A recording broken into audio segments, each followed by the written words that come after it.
금융위기는 사람들이 금융 안정성에 대한 의구심을 갖기 시작할 때 발생한다. 올해 노벨 경제학상을 받은 더글라스 다이아몬드 시카고대 교수가 수상 직후에 기자회견장에서 언급했던 말이라고 하는데요.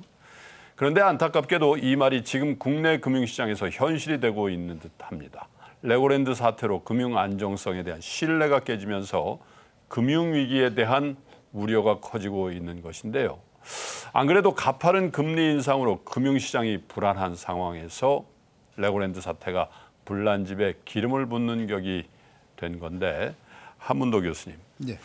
부동산 시장 전문가로서요. 예. 이 사태를 어떻게 보고 계시는지 먼저 좀 여쭤보겠습니다. 개인적으로 일단 편하게 말씀 올리면 뭐 우리가 출렁다리가 있다고 했을 때 보기 좋고 관광지는 좋은데 출렁다리를 잘 다들 가고 있는데 네. 이게 오래 쓰다 보면은 이제 좀 과부하가 걸리면 좀 불안하지 않습니까? 그렇죠. 그런 와중에 이제 지나가다가 누가 그 출렁다리를 일부분을 칼로 조금 자른 겁니다. 그러니까 그게 이제 사람들이 알고 나니까 사실은 출렁다리 문제가 없는데 네. 좀 자르니까 공포심이 다가오죠. 이거 문제 생겼다니까 우르르르 몰려나가지 않습니까? 네. 그 현상이 지금 시장에 이제 과다하게 지금 신용경색으로 이제 펼쳐진 걸로 보이는데요. 네. 근데 이제 레고랜드 사태를 저는 개인적으로 김진태발 사태라고 저는 부르고 싶어요. 왜냐하면 레고랜드 자체의 어떤 재무 구조나 사업 캐시플로우에는 제가 판단할 때 문제가 없던 걸로 판단하고 있습니다. 왜냐하면 기존의 자산이 일단 현재 부채보다 많은 상태였고, 네. 그러면 이제 청산을 하더라도 뭐 부채가 있는 것도 아닌데 굳이 왜 그걸 했을까라고 좀 의문이 듭니다. 그래서 문제는 뭐냐면 그 잘못된 신호가 시장에 그렇지 않아도 금융금리, 금융경제위기 상황이 전 세계적으로 좀 펼치고 있는 가운데 예. 어느 나라가 먼저 좀 금융위기를 닥치나 하고 서로 쳐다보고 있는데 이런 이제 악재가 터지다 보니까 이게 뭐 전방위적으로 펴지게 되죠. 그렇구나. 뭐 회사채뿐이 아니라 뭐 국채까지 뭐 또 CDS 프리미엄까지 더 올라가고 예. 제가 볼 때는 자그마한 돌을 던졌는데 이게 뭐 너무너무 커다란 파장을 일으켜가지고 이 금융시장뿐이 아니라 부동산 시장에도 사실 가을부터 좀 문제가 있었거든요. 작년 가을부터 PF 현장들이 좀 분양에 대한 어떤 리스크가 좀 도출되고 있던 차에 이게 터져버렸습니다. 그래서 분양 현장이나 PF 현장에서는 지금 이제 금리가 조달 금리가 지금 상당히 많이 올라가 있어요. 그래서 정부가 일단 급하게 이제 뭐 지나자고 해서 그나마 다행인 것 같습니다. 우리가 둔촌주공하면은요, 강남 사구라는 표현을 하지 않습니까? 강남, 서초, 송파, 강동. 근데 여기가 뭐 하다가 중간에 이제 공사비 올라가지고 뭐 이렇게 섰는데 또 재개가 됐다는 좋은 뉴스가 나왔는데 그 프로젝트 파이낸싱이 다시 어쨌든 들어갔는데 금리가 12%라는 거예요. 일단 둔촌주공은 너무 걱정 안 하셔도 된다는 말씀을 좀 드리겠습니다. 왜냐하면 일단은 일단 우리가 지금 공포 심리가 자극돼 가지고 다들 걱정들을 많이 하시는데 일단 일시적으로 자금 유동성이 경색되다 보니까 뭐 그전에 5.9%로 썼는데 서로 타협만 잘했으면 그대로 이어서 쓸 수도 있을 것을 그 연장하지 못하고 이제 조합 문제로 이제 들썩이다가 결국은 타결이 됐잖아요. 중요한 것은 뭐냐면 타결이 된 이유가 뭐냐. 공사하는데 문제가 없겠다. 이 조건이면 시공사가 오케이 했어요. 그리고 아시겠지만 둔촌주공의 캐시플로우를 우리가 예상해야 되는데요. 지금 분양을 못 했잖아요. 분양을 하면 분양대금이 들어오기 시작하지 않습니까? 그러면 이제 캐시플로우가 좋아지기 시작하죠. 그 종국적으로 갔을 때 우량 현장인 거죠. 누가 봐도. 그렇죠. 단군 이래 최대 현장인데 그리고 신규 주택이고 지금 최첨단 뭐 AI부터 다 들어가 있기 때문에 다 선호하는 지역이에요. 그래서 물론 분양가에 뭐 높고 낮고는 두 번째고 종국에 가가지고 시세는 어느 정도 받쳐줄 겁니다. 그래서 캐시플로우상 문제가 없으니까. 그런 데는 괜찮은데. 네, 그 자체는 전혀 문제가 없는데 분위기가 지금 너무 경색된 거죠. 중경 건설사라든지 PF에서 뭐 브릿지론만 들어간 현장들도 많습니다. 지금. 왜냐하면 작년, 재작년에 수익률이 너무 좋거든요. 증권사, 캐피탈사, 보험사들이 수익을 창출할 수 있는 게 이것보다 좋은 게 없었어요. 브릿지. 없으니까 다 달라붙은 거죠. 브릿지 통해서 또 수익률 얻고 또 본 PF도 들어가고 그러니까 수익률이 좋으니까 들러붙었는데 중요한 것은 뭐냐면 그쪽 분들이 부동산 전문가가 계신 건 아니지 않습니까? 리스크 그렇죠. 관리가 안 된 거죠. 쉽게 말하면 우리가 부산상호저축은행 2008년 금융위기 터진 것도 결론은 간단합니다. 시장이 침체되면 이 PF라는 것이 미래 수익을 담보로 분양이 된다는 전제하에 돈을 대출한 것인데 분양이 안 되면 당연히 회수가 안 되겠죠. 회수가 안 되면 당연히 그 대출한 금융기관은 유동성 부족을 당연히 겪을 것이고 그것을 활용해서 시행하는 시행자는 당연히 지금 말씀 주신 부도 사태에 직면하게 됩니다. 그래서 그런 현장들은 그러니까 결국 우량 현장과 부실 현장의 어떤 차이는 분명히 우리가 인정해야 된다. 미리 대비를 하는 정도의 차이인데 아까 말씀드린 몇 개 증권사나 몇 개 좀 캐피탈사들은 자본 비율을 막 좀 과다할 정도로 PF 그쪽에 좀 과다한 대출이 좀 많아요. 그래서 그 부분들이 과연 우량 현장이면 당연히 이제 잘 슬기롭게 넘기겠지만 부실 현장이면 그건 사실 뭐 제가 볼 땐 국가도 구제하기 힘든 수준이라고 보고 구분해서 정리가 되면 제가 볼 땐 조금 조정국에 들어가고 이제 돈 벌 때는 많이 벌었는데 또 다 해주면 또 네, 국민들은 그러니까 또 혈세 들어간다. 치킨 게임 어느 정도 돼야겠죠. 지금 대한민국 건설사 워낙 많기도 하고요. 그래서 그런 부분이 정리가 되면 또 다시 또 새로운 출발이 또 시작되겠죠. 고수익만 누가 준다면 지옥이라도 따라간다는 게 자본주의라니까. 한문도 교수님, 네. 저축은행 제2의 사태 오는 겁니까? 어떻습니까? 저는 지금 가능성이 좀 높아지고 있다고 개인적으로 높다? 생각합니다. 예. 네. 일단 뭐 어떤 위기가 있으면 어느 한 곳이 정리가 돼야 그 위기가 어떤 좀 종식된다는 느낌이 시장에 또 퍼지잖아요. 그렇죠. 물론 연쇄적으로 이어지는 건 문제가 있겠지만 다행히 정부가 이제 적극적으로 대응하고 있으니까 제가 볼 때는 예. 이어질 가능성은 많다고 봅니다. 그 저축은행들 중에서도 하위급들하고 또 증권사들도 또 조금 A급 말고요. 마지막 하단에 부류에 있는 증권사들은 지금 상태가 제가 볼 때는 평가 보수를 두 개를 다 봤는데 제가 봐도 위험해 보이더라고요. 여러 가지 부분들이 뭐 다중채무자 문제부터 뭐 산발적으로 리스크가 상존해가지고 제가 볼 때는 뭐 다시 말씀 돌아가면 우량 현장과 부실 현장 이 부분에 대한 대비는 정부에서도 명확하게 구분해서 하면 제가 볼 때는 짧은 시간에 빨리 정리하면 또 회복할 수 있는 길이 또 빨라지니까 이거를 좀 지지부진하게 끌고 가다 보면 속도를 해야 된다.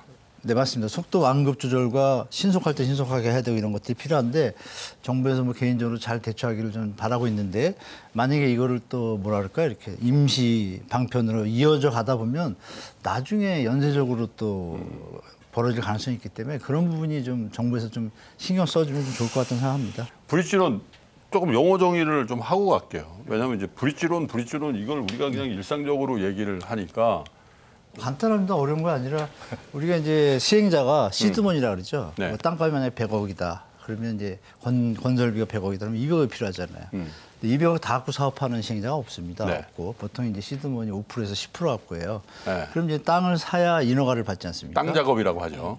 네네, 토지 작업이라고 하죠. 네. 땅 작업이라고 잘 알아고 토지 작업이라고 합니다. 근데 저 이 때는 그랬습니다. 토지 작업을 할 때 이게 계약을 하잖아요. 계약을 하면은 이제 잔금을 쳐야 네. 토지 인허가나 이런 거 용이하지 않습니까? 그럼 인허가까지 되면 이제 사업에 대한 캐시플로우를 사업계획서가 나오잖아요. 그걸 보고 미리 사전에 브릿지론 전에 일단 브릿지론하고 만약에 다 마무리가 됐다. 땅도 매입이 끝나고 사업 인허가도 된다고 했을 때는 본 PF 1금융기관이나 이제 좀 우량 기업에서 네. 해주겠다라는 것을 삼자가 미리 좀 의사소통을 합니다. 한 상태에서 브릿지론을 실행을 하죠. 경기가 좋고 분양이 잘 되면 이게 착착 스텝 바이 스텝에 갈 텐데 지금처럼 딱 브레이크가 걸리면 브릿지론 대출한 돈이 스톱이 되는 거예요. 회수를 해야 되는데. 물리는 거지. 네, 브릿지론의 기간이 좀 짧거든요. 네. 보통 1년 내에 좀 마무리가 되는 상황이 있는데 그럼 본 PF 할 금융기관 입장에서는 지금 이렇게 경색이 되니까 미안하지만 다음에 해야겠다. 그전에 했던 얘기는 없던 얘기가 되니까 브릿지론에 물린 대출 금융기관과 특히 이제 저축은행과 이쪽들이 많거든요. 그 시행자는 지금 진짜 오갈돈 상황이 된 거죠. 그래서 그런 현장들은 부득이하게 그걸 좀 제가 볼 때는 좀 그런 데 들어간 게 제2금융권의 증권, 캐피탈 네, 이런 데 맞습니다. 들어간 네, 거죠. 맞습니다. 저축은행. 네, 그중에 네. 몇 개 증권사가 좀 과다하게 들어가 있고 그래서 그런 부분들인데 브릿지론이 그렇습니다. 간단합니다. 그래서 중간에 잠깐 그렇군요. 완벽하게 본 PF를 일으키기 전에 이 금융기관에서 이제 중간 다리 역할을 하는 대출 행위를 이제 브릿지론이라고 합니다. 예. 네. 자, 아무래도 우리 시청자 여러분들은 야, 그래 이게 집값은 말이죠. 정말 예민해서 국민의 반은 이번 기회에 더 빠져야 된다. 이렇게 생각하시는 분들도 있고 특히 젊은 분들 중에 지금 진보 사신 분들 있잖아요. 근데 또 야, 내가 영끌 해가지고 지난해 그 샀는데 나 어떻게 해야 되냐. 지금 이자가 지금 뭐 눈덩이처럼 커져가지고 그죠? 집 한 채밖에 없는데 근데 쉽지 않아 보이는데요. 어떻게 해야 돼요, 이거? 일단 사면 초과라고 뭐 다 알고 계실 거고 예. 일단 우리가 냉정하게 판단할 게 한 가지가 있습니다. 무주택자하고 유주택자들은 사실 걱정 안 하고 있잖아요. 1주택자들. 지금 걱정하시는 분들은 1주택자 중에 영끌하신 분들 그리고 다주택자분들인데 다주택자분들 중에서도 이제 좀 서핑 타듯이 좀 자산이 여유가 있는 분들은 전혀 뭐 신경 안 쓰고 있고 그 중에 이제 무리하게 전세 끼고서 하신 분들은 이제 지금 좀 위험한 상태가 됐고요. 그럼 영끌하신 분들 중에 대충 제가 계산을 해보면 아파트만 계산을 해보면 2020년도, 21년도에 서울의 아파트를 예를 들면 9만 7천 개가 거래됐고 그 다음에 작년에 한 4만 5천이 됐습니다. 그러면 합하면 14만 한 2천 되는데 근데 영끌이 보통 한 30% 정도 20, 30 세대들이 30% 비중이었는데 계산하면 한 4만 2천 원 정도는 20, 30이 산 거예요. 샀는데 그 중에 이제 우리가 또 조금 제할 부분이 뭐가 있냐면 그 4만 2천이면 크죠. 서울만 있을 때니까. 전국으로 하면 한 수세네 배를 더 해야 되니까. 그럼 그 중에서 4만 중에 이 대기업이나 군인공제조합 또 우리은행, 뭐 은행사주 뭐 이렇게 대기업에 다니는 분들 금융기관 또 군인공제 뭐 경찰공제 이런 데들은 직원 대출이 있어요. 주택 마련에. 그래서 금리가 1%입니다. 그래서 그 당시에 2000년, 2020년, 21년에 그걸 활용해서 매입한 분들이 많아요. 그건 괜찮네. 네, 그분들은 이제 좀 제외해야 되는데 제가 대충 보니까 한 4만 2천 중에 한 1, 2만은 거기에 해당될 것 같아요. 그럼 2만 정도, 2만 2천 남잖아요. 그럼 2만 2천 중에 좀 대기업은 아니더라도 조금 연봉이 되시는 분들이 추론이죠, 이거는. 제가 데이터를 안 봤으니까. 추론으로 보면 그러면 2만 세대가 좀 불안한 상태고 그중에 30, 40% 정도는 능력이 돼서 버티고 가지 않을까라고 판단하면 그러면 1만에서 15,000 세대가 직경탄을 맞은 거거든요. 파산을 하든지 아니면 경매로 나중에 물리게 되든지 이런 상태거든요. 그러면 2,180만 가구 중에 서울만 할 때 15,000 가구니까 전국으로 따지면 곱하기 4 정도 하면 한 6만 가구? 네, 6만 가구거든요. 그럼 제가 볼 때 6만 가구가 좀 냉정한 얘기지만 그분들은 어떤 목적인지 모르지만 투기성 요소도 분명히 존재했을 것이고 정리가 되고 파산되면 경매로 시장에 나올 거 아닙니까? 주택 가격이 지금 고가인 것이 거품이 어느 정도 제거돼서 네. 주택 가격이 20, 30% 다운된 상태에서 다시 시장을 진입한다. 그분들한테도 도움이 되고 현재 경제 시장 참여자들한테 주체들도 부담을 줄이니까 도움이 된다고 봐요. 왜? 가처분 소득이 그만큼 느니까 그 돈이 내수에 들어갈 것이고. 그래서 저는 영끌에 대해서 일부분에 대해서만 걱정을 해야지 통을 모아가지고 마치 다 좀 어려운 상황인 것처럼 집값 보면 빠지면 다 그냥 도덕적 나간다. 회의에 빠지니까 제가 볼 때 정부에서 냉정하게 좀 자본주의에 입각해서 좀 처리했으면 좋겠다는 생각이 듭니다. 그래서 크게 걱정할 필요 없다. 영끌에 대해서는. 그렇게 말씀드립니다. 다만 전이되는 건 좀 문제가 되겠죠. 그 심리적인 거. 그 부분만 정부가 잘 케어하고 이번에 안심전환 대출 그런 거 있지 않습니까? 그런 거 충분히 해가지고 경제 주체가 영끌을 했지만 부담할 수 있고 나중에 미래소득이 뭐 좀 가능한 분들은 회생해주는 어떤 프로그램을 작동시키면 제가 말씀드린 투기에 가까운 그 부분들만 정리가 될 거라고 저는 봐요. 그래서 그 과정 속에서 주택 가격이 어느 정도 조정을 거치면 제가 볼 때는 전 국민이 행복한 주택 시장이 되지 않을까라고 이런 과정을 예측해봅니다. 거쳐야 된다. 네, 안 거치면 이건 나중에 더 크게 터집니다. 네. 한문도 교수님 어떻게? 네, 비하인드로 일부 말씀. 작년에도 이미 조짐이 있었고요. 거래량이 좀 줄기 시작했어요, 이미 그때부터. 근데 지금 이제 장기 하락세에 대해서 뭐 여러 가지 의견들이 분분한데 저는 개인적으로 그냥 단순하게 우리가 판단하면 될 것 같습니다. 그 내부 위기인 IMF 때 네. 기업 부채가 많아가지고 가게들은 뭐 건전했죠. 그 당시만 해도 소득 늘고 그때도 3년 반 갔거든요. 그 하락기가 빨리 회복했죠. 그리고 글로벌 금융위기 때 2007년도부터 노무현 정부에서 여러 가지 규제책을 쓰고 분양가 상한제 들어오면서 주택시장에 이제 하방 압력이 이제 효과가 나타나는 한 시점에서 한 6개월, 8개월 있다가 이제 글로벌 금융위기가 본격화가 됐죠. 그래서 연쇄적으로 이어졌는데 그 기간이 아시는 바와 같이 강남 미분양 시절이 2012, 13, 11년도거든요. 강남 미분양 누가 뭐 생각을 했습니까? 그때도 강남 더 이상 뭐 못 믿어 이런 소리 많이 나왔는데 2030 세대들은 경험이 없잖아요. 그러면 이제 우리 4050 분들하고 60들은 다 아시잖아요. 그러면 그때 기간을 따져보니까 2008년도부터 꺾였다. 왜냐면 2008년 초입에는 일단 버티고 있었다가 8년 말부터 이제 완벽하게 이제 시장 하락으로 들어섰는데 그러면 박근혜 정부에서 다시 활성화시킨 게 2014년, 13년부터 했지만 시장에 나타난 건 14년이거든요. 그럼 7년이에요. 최경환 장관. 6에서 7년, 네. 초이노믹스 할 때. 그럼 6, 7년 갔다는 것은 그때 위기는 우리 위기가 아니었잖아요. 또 외부 위기였단 말입니다. 근데 지금은 내부 위기도 터지진 않았고 외부 위기도 완벽하게 터지진 않았지만 미국 금리라는 건 하나 터졌잖아요. 급격한 뭐 인상 속도. 근데 외부에 지금 러시아, 우크라이나하고 중국 버블하고 또 리스크가 하나 더 있고 우리는 지금 PF 부실도 있고 가계부채 부실도 지금 존재해요. 그러니까 이 중에 하나가 터지면 내부 외부가 같이 터지잖아요. 그럼 상식적으로 한 가지만 있을 때 3년 반, 하나 또 외부에 있을 때 7년. 그러면 상식적으로 4년은 가겠다. 뭐 저는 단순하게 그냥 아무런 뭐 없이. 짧아도? 예. 그냥 느낌상 4년은 가겠구나. 그리고 경제 이론상 어떤 위기가 1년 만에 끝인 경우는 한 번도 없지 않습니까? 최소가 제가 알기로는 19개월에서 24개월인데 그거는 일단 기본으로 받아주고 우리가 시장을 접해야지 네. 자꾸 뭐 다른 일시적 반대 이런 건 또 저는 큰 의미가 없다고 보고 또 미국의 추이가 이제 우리를 결정하니까 그걸 같이 보시면서 시장에 대처하는 게 좋을 것 같습니다. 2022년, 2023년, 2024년, 2025년까지는 집 살 생각 하지도 마라. 그건 아니죠. 절대 아니죠. 그렇게 계시면 안 되죠. 아니 그래서 제가 여쭤보는 거예요. 그건 절대 아니죠. 왜냐하면 7년 가는데 최소한 4년은 빠진다. 일단 주택가격 부담 지수를 제가 자주 말씀드리는데 그 수치가 지역별로도 다르게 다 뽑을 수 있습니다. 주택금융사 하면 디테일한 자료가 있는데요. 그러니까 보통 한 그 수치로 지금 204거든요, 서울이. 네. 그러니까 서울은 제가 볼 때 30-40% 조정될 거라고 보고 있고 지방 같은 경우에는 한 120 정도 올라갔어요. 평소에는 한 90, 80 하다가. 그러면 그 수치에 어떤 조정폭이 있지 않습니까? 그래서 지방 같은 경우에는 지금 많이 내려왔어요. 수도권 특히. 그런 지역들은 신축이고 또 그리고 분양을 했는데 분양가에서 뭐 많이 다운돼가지고 미분양 나가지고 할인 분양 들어갔다. 주유시세랑 지금 비슷하다. 주유시세도 내려간 가격이다. 그럼 지금 매입을 했을 때 주택가격이 앞으로 10%나 15% 더 떨어진다고 가정해도 나중에 어떤 장기 상승 곡선, 물가 상승률에 대비한 그 갭을 생각하면은 크게 무리 없이 진입하셔도 능력이 될 때는 상관이 없다고 사이트별로 생각합니다. 봐야 되는데 그렇다고 지금 딱 사면 예전처럼 팍 올라갈까 그런 기대는 하지 마세요. 그런 시장은 저는 이제 앞으로 좀 한 10년 동안 없을 것 같은데요, 개인적으로. 그렇죠, 예. 10년. 한문도 교수님. 네네. 아니 신문에 이렇게 나는 거예요. 네. 그 음마 아파트가 예, 예. 35층으로 재건축 확정됐죠. 그렇죠. 네? 예, 예. 사업 승인 난 거잖아요. 났죠. 이제 시간만 지나면 이제 새 아파트가 딱 그죠? 랜드마크 아파트가 생기는데 야 이게 19억이 거래됐어요.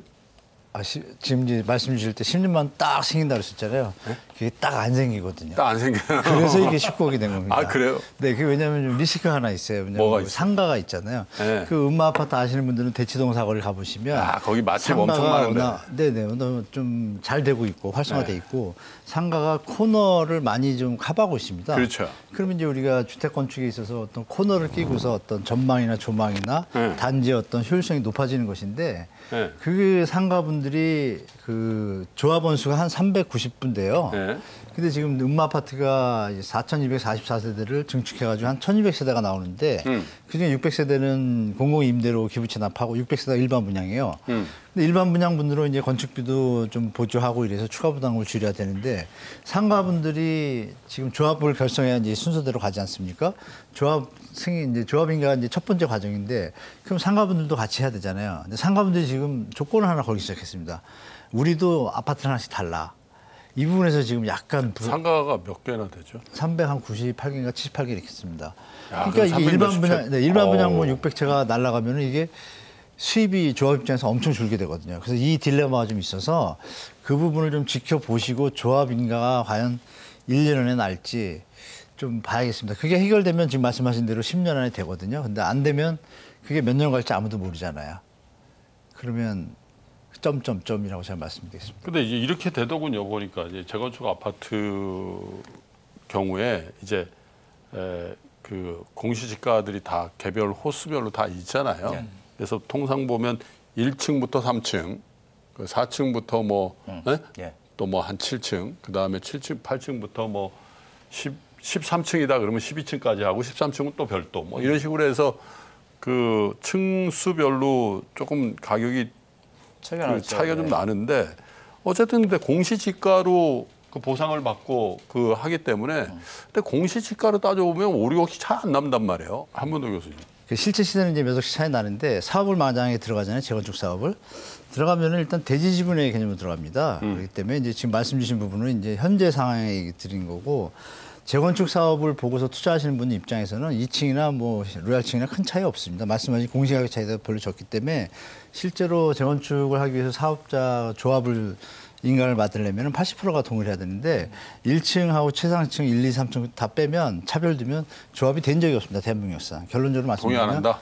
안 하죠. 누가 하겠습니까? 그러면 결론적으로 뭐냐면 대한민국 재건축 현장은 대부분이 1, 2층 이런 부분에 대해서 진짜 3%, 2%의 하락 뭐 감정 가격에 대해 권리 가격을 다운시키지 않는 한은 뭐 지금 말씀하신 실제 시장 상황의 가격하고 대입을 시키면 조합이 형성이 된 적이 없어요. 그러니까 결론적으로 말씀드리면 투자하는 입장에서는 지금 19억이 맞는 겁니다. 가격이. 19억이니까 2층 노열층 안 가리고 다만 전세 가격은 조금 더 받을 수 있겠죠. 근데 그래봤자 그것이 전체 사업을 투자하는데 뭐 결정적인 요인은 아니고 제가 볼 때는 지금 하한가가 향후 미래의 어떤 상한가의 가격이라고 인정을 하는 게 저는 더 합리적이지. 그러면 다음 사람들의 매물이 없다라면 그 비슷한 가격대의 매물들이 또 존재라는 거예요. 그렇다면 이 현상은 이제 조금 다르게 우리가 해석하는 게 맞다고 말씀드리겠습니다. 마지막으로 지금 이 혼란스러운 상황에서 부동산이든 금융이든 우리 투자자 여러분들이 어떤 마인드로 또 이런 건 정말 조심해야 된다. 한문도 교수님. 아, 네. 뭐 이런 표현 좀 이 또한 뭐 지나가리라 이런 말 있잖아요.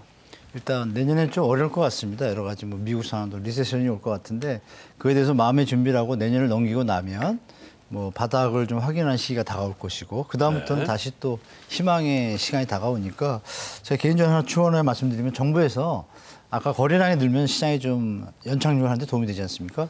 그 안심전환 대출 해가지고 지금 하고 있는데 그거를 차라리 저는 그 자원을 무주택자들이 이제 절이거든요. 무주택자들에게 조금 더 낮춰서 정부가 좀 감수하고 뭐 2.5% 3%에 한다라면 가격이 어느 정도 내렸을 때 그분들은 매입을 할 용의가 다 있거든요. 그래서 거래량을 좀 받쳐줘서 가격의 폭락도 막아주고 이런 것도 좀 한 방편으로 정부에서 좀 연구했으면 좋겠다는 말씀드리겠습니다.